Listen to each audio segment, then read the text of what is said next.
ఇంకా ఇప్పటికైనా జగన్ మీద పడి ఆడటం మాని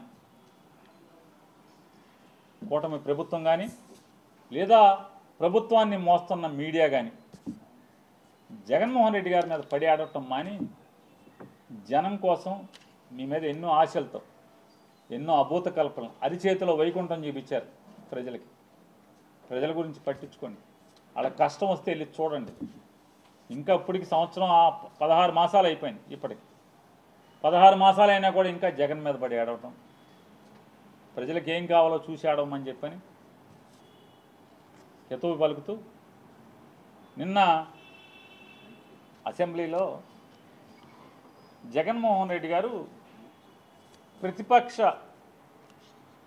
నాయకుడిగా అసెంబ్లీలో నాకు సమయాన్ని ఇచ్చేటువంటి, అంటే పాలక పక్షంతో ధీటుగా ఆంధ్రప్రదేశ్ రాష్ట్రంలో ఉన్నటువంటి ఏకైక అసెంబ్లీలో ఉన్నటువంటి ఏకైక ప్రతిపక్షంగా ఆంధ్ర రాష్ట్రంలో ప్రభుత్వానికి వ్యతిరేకంగా పనిచేస్తున్నటువంటి ఏకైక పార్టీగా 40% ఓట్లు తెచ్చుకున్నటువంటి రాజకీయ పార్టీగా ప్రజల పక్షాన ప్రభుత్వం చేస్తున్నటువంటి పాపాలు, ప్రభుత్వం చేస్తున్నటువంటి తప్పులు, ప్రభుత్వం చేస్తున్నటువంటి మోసాలని నిలదీయటం కోసం అసెంబ్లీలో నా గళం వినిపించడానికి సరైన సమయాన్ని ఇచ్చేదానికి నాకు అవకాశం కల్పించండి అని చెప్పని కోర్టును ఆశ్రయిస్తే కోర్టు స్పీకర్ గారిని నోటీస్ అందజేస్తే దాని మీద ఏమాత్రం వయసుకు కానీ ఆ కుర్చీకి కానీ కూర్చున్న కుర్చీకి కానీ విలువివ్వకుండా మరిచి మాట్లాడేటువంటి అవాకులు చవాకులు పేలుతున్నటువంటి ఆ వ్యక్తి మాట్లాడుతుంటే అతనికి తందానా అని భజన కొడుతూ కామినేని శ్రీనివాస్ గారు కైకులూరు శాసనసభ్యులు మాజీ మంత్రివర్యులు 5 ఏళ్ళు దాదాపు 4.5 ఏళ్ళు నారా చంద్రబాబు నాయుడు గారితో పాటు మంత్రి పదవి ఎలగెట్టినటువంటి కామినేని శ్రీనివాస్ గారు లేచి మాట్లాడతాడు తనకు తనే. ఈరోజు దాకా ఏ రోజు కైకులూరులో దారుణాలు జరిగిన, కైకులూరులో కష్టాలున్నా, కైకులూరులో రోడ్లు బాగోపోయినా, కైకులూరులో గ్రామాలకు మంచినీళ్ళు రాకపోయినా, కైకులూరులో ప్రజలకు కష్టాలు ఎదురైనా, కైకులూరులో ఒక దళిత వాడ మీద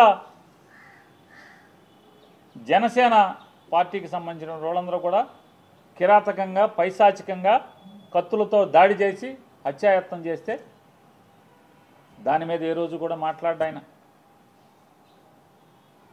పోలీసుని ఏ రోజు కూడా దండించడు, ఒక్కడిని నిలదీయడు. ఏంట్రా నా నియోజకవర్గంలో ఈ పాపాలు ఏంట్రా అని చెప్పని ఆయనే ఫోన్ చేసి సరెండర్ చేస్తాడు, ఎస్పీకి ఫోన్ చేసి వాళ్ళ జోలికి వెళ్ళొద్దని చెప్తాడు. ఆ పెద్ద మనిషి గారు నియోజకవర్గంలో పరిస్థితుల గురించి మాట్లాడకుండా ఆయన అసెంబ్లీలో మాట్లాడతాడు. సినిమాల గురించి, సినిమా రేట్ల గురించి, సినిమా వాళ్ళు వచ్చారని చెప్పాను. అదేమన్నా అసెంబ్లీలో జరుగుతున్నటువంటి అంశమా? అదేం చర్చ జరుగుతుండగా ఈయనేమన్నా లేచి మాట్లాడా? అది కూడా కాదు. లేచి తగుదనమ్మా అని మాట్లాడతాడు. ఏం మాట్లాడతాడు? చిరంజీవి గారినంట సినిమా వాళ్ళందరినీ కూడా నడిపించి వచ్చాడంట. నడిపించి వచ్చి నేను రాను మాట్లాడతాకి వచ్చిన తర్వాత వాళ్ళందరూ వచ్చాక మన సినిమాటోగ్రఫీ మంత్రితో మాట్లాడుకుని పొమ్మనండి వాళ్ళని, నేను రానని చెప్తే చిరంజీవి గారు పెద్ద పెద్ద అరుపులు అరిచాయంట, రంకులు వేసాడంట. తమాషాగా ఉందా అది ఇదని వెంటనే భయపడి జగన్ గారు వచ్చి వాళ్ళతో చర్చలు జరిపాయంట. అరే వయసుకి హోదాకి ఎమ్మెల్సీ చేసాం, మంత్రి చేసాం, మళ్ళీ ఇప్పుడు ఎమ్మెల్యేగా ఎలగబెడుతున్నాం. 80 ఏళ్ళ వయసు. విచక్షణ, ఇంగిత జ్ఞానం ఏంటయా అంటే గోతిగాని నక్కలాగా మంత్రి కావాలి. ఆ సత్యకుమార్ గారిని రేపో మాపో పీకేస్తే మంత్రి ఇస్తాడేమో, లేదంటే 21 ఖాళీ ఉంది కదా దాంట్లో మంత్రి పదవి ఈ వయసులో కూడా ఊరు పొమ్మంటుంది, కాడి రమ్మంటుంది. 80 ఏళ్ల వయసులో పచ్చి పాపం మాటలు మాట్లాడటం అవసరమా ఆయనకి? అసత్యాలు నిజంగా చిరంజీవి గారు గడ్డి పెట్టాడు కాబట్టి సరిపోయింది. వాళ్ళ తమ్ముడు గారు మాట్లాడినప్పుడు మళ్ళీ తమ్ముడు బాధపడతాడేమని సైలెంట్గా ఉండకుండా అదృష్టవశాత్తు బాలకృష్ణ లేచాడు. బాలకృష్ణ లేచి అంటే బాలకృష్ణకి బాధ ఏంటంటే ఇప్పటికే చచ్చిపోతున్నాడు బాలకృష్ణ. పవన్ కళ్యాణ్ ఉప ముఖ్యమంత్రిగా హెలికాప్టర్లో విమానాల్లో తిరుగుతాం, వాళ్ళ బావ వంగి నమస్కారాలు పెడతాం,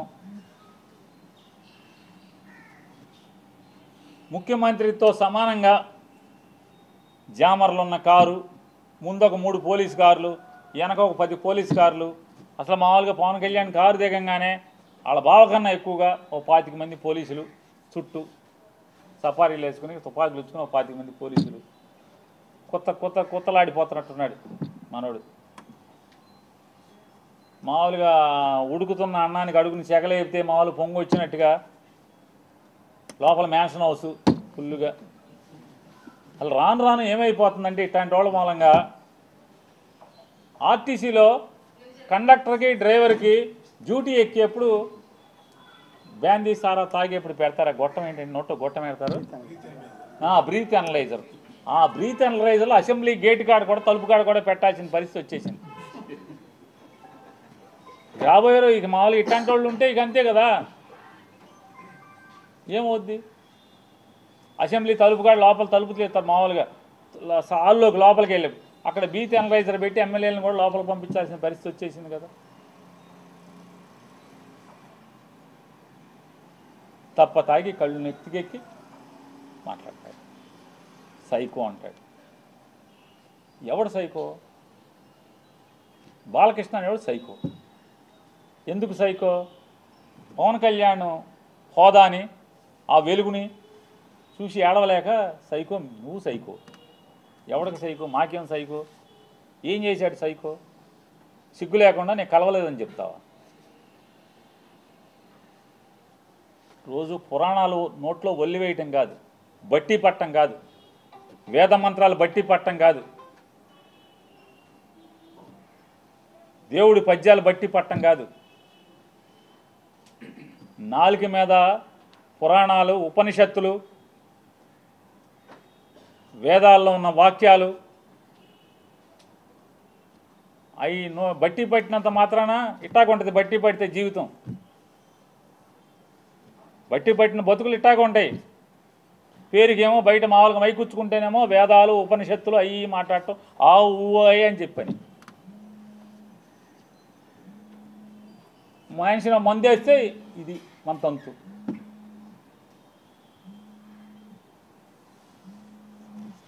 కామినేని శ్రీనివాస్ చిరంజీవిని పొగుడుతున్నాడు.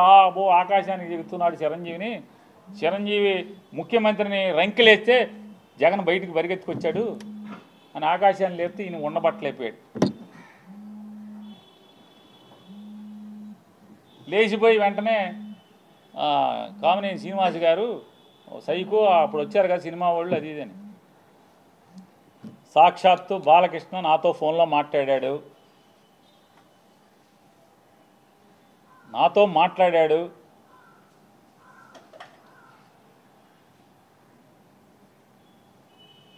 మాట్లాడాడే చెప్తున్నా. నాకు జన్మనిచ్చిన నా తల్లిదండ్రుల మీద ప్రమాణం చేస్తున్నా, నువ్వు చేయి నాతో మాట్లాడలేదని చెప్పాను. మీ అమ్మా నాన్న మీద మాటకి చెప్తారు కదా. అరే ఎన్టీ రామారావు గారు, బసవతారకం గారు ఎంత క్యారెక్టర్ ఉన్నోళ్ళు, ఎంత సంస్కారవంతంగా బతికారు వాళ్ళు, ఎంత సంస్కారవంతంగా బతికారు. వాళ్ళ కడుపును పుట్టి ఈ రకమైనటువంటి నీచపు మాటల అసెంబ్లీలో. పోనీ ఎక్కడో అక్కడ కూర్చుని చీకట్లో మందేస్తా మాట్లాడామంటే అది వేరు. ఎవడో వీడియో తీసే ఫోన్లో తీసేశాడు, బయట పెట్టేశాడంటే అర్థం ఉంది. అసెంబ్లీలో మాట్లాడతారు. నన్ను అడిగావు బాలకృష్ణ, నన్ను అడిగావు ఫోన్ చేసి, జగన్మోహన్ రెడ్డి గారితో అపాయింట్మెంట్ ఇచ్చు నేను వచ్చి కలుస్తానని చెప్పాను. అఖండ సినిమా కోసం మిరియాల రవీందర్ రెడ్డి ఆయన ఎవరో ఉన్నాడు, నా దగ్గరికి వచ్చాడు. నన్ను అడిగి 10 మందితో మాట్లాడించి అపాయింట్మెంట్ తీసుకుని నా దగ్గరికి వచ్చాడు. సార్ మా హీరో గారు మాట్లాడుతా అంటున్నారు, కొద్దిగా మాట్లాడండి సార్ అన్నాడు. మీకు అభ్యంతరం అన్న, నాకే అభ్యంతరం లేదు, మాట్లాడండి, నేను మంత్రిని, మాట్లాడాలి, బాధ్యత, మాట్లాడించండి అని మాట్లాడావు.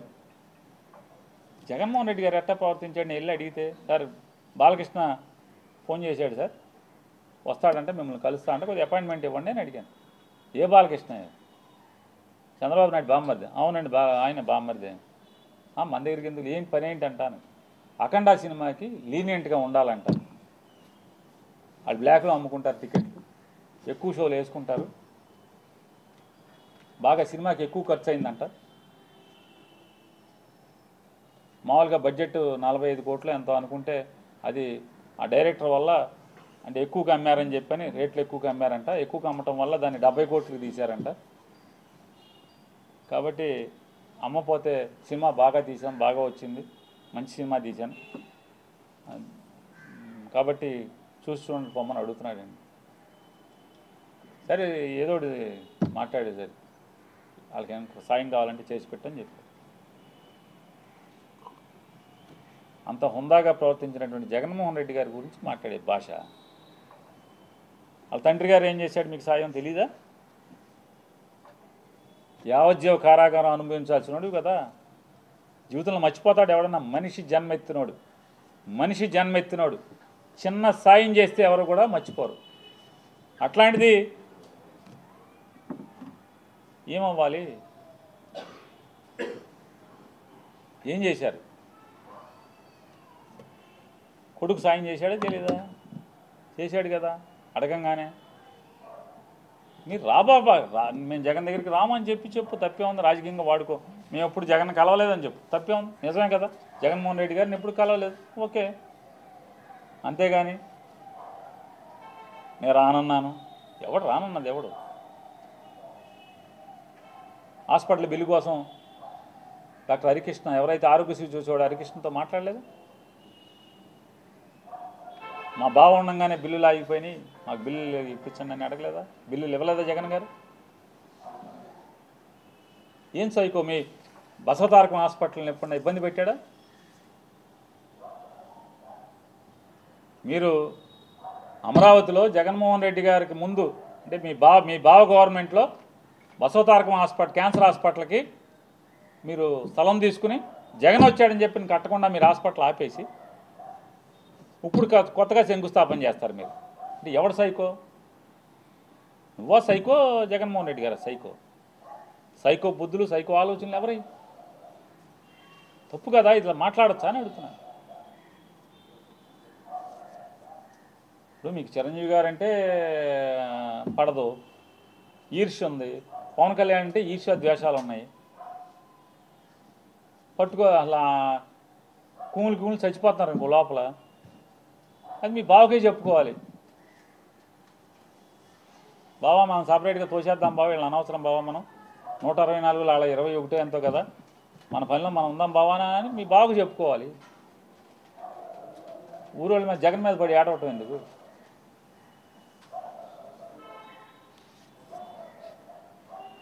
నిజంగానే ఈ కామినేని శ్రీనివాసు ఇట్లాంటి